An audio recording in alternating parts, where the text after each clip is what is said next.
Hi guys and welcome back to my course. In this video, we will learn about the new ways provided by ES6 to implement inheritance between classes. Now ES6 provides us with a keyword called extends to inherit classes. So this is a syntax. To create a class, you do class followed by class name and inside the curly braces is your class body. Now to inherit a parent class, after that class name, you add a keyword called extends followed by the parent class name. Say you have these two classes, person and pilot. The person class is the parent and pilot is the child class. Let's try writing some code to inherit person in pilot class. So we already created this person class in the previous video. Let's create the pilot class. So class keyword followed by class name, which is person. Let's create a constructor so that we can have these person related properties in here. So this dot experience, then we've got type, and then we've got license.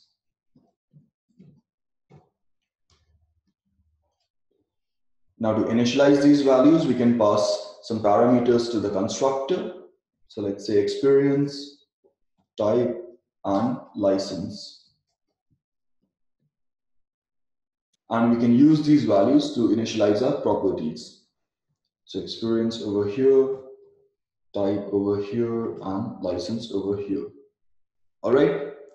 Say we have a function, say get data, and it just prints the experience.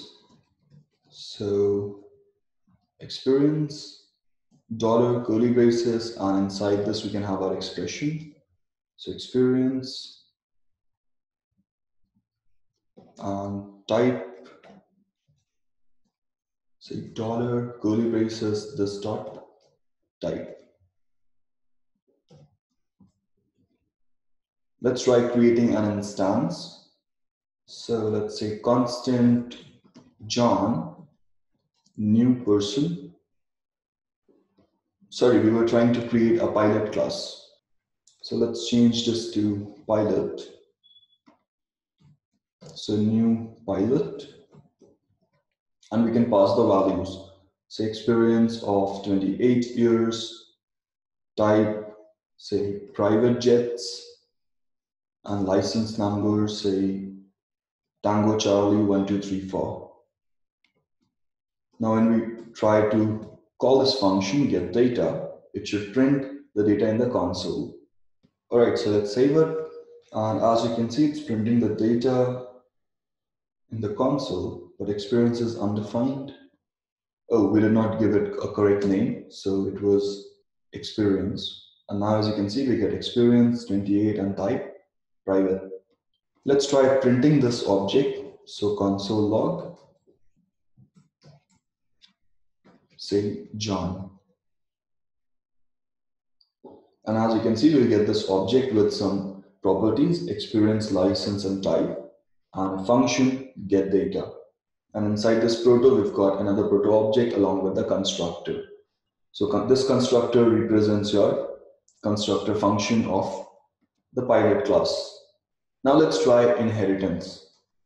So extends followed by parent class name, which is person. Let's save it.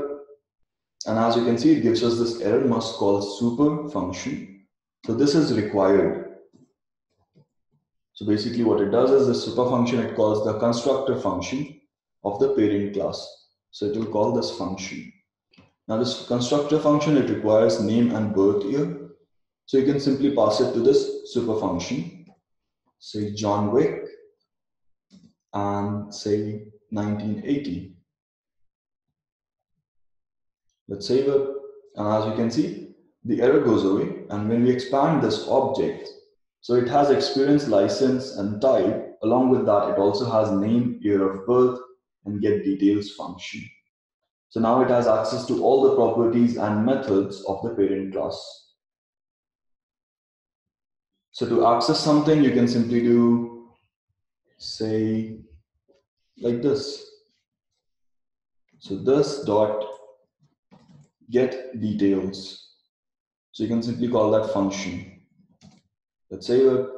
And as you can see, the details function returns name and age. So that's why name and age is also printed in the console, along with experience and type. Now we hard coded this value. So to pass it as a variable, you can simply add two more variables here, say name, comma, birth year, and you can pass that name here. So when you create any instance, you will have to pass these two values as well. Say Claire Williams, followed by birth year, say 1985, and followed by other three properties, which were experience, type, and license. Let's save it. And as you can see, we get name Claire Williams, age 34, etc., etc. Similarly, we can create multiple objects, say Toto, new pilot. Let's say Toto Wolf, year of birth, say 1982, experience, say 30 years, say commercial, and it needs a license, so let's say Tango Charlie 999. Let's try calling the getData function. And as you can see, it's printing the details of the second object as well. So that's how you can implement inheritance using this ES6 keyword called extends.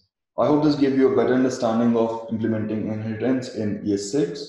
But if you have any doubts or queries, feel free to drop a comment below or reach out to me on Twitter, and I'll add my Twitter handle in the description below. See you in the next video. Bye and take care.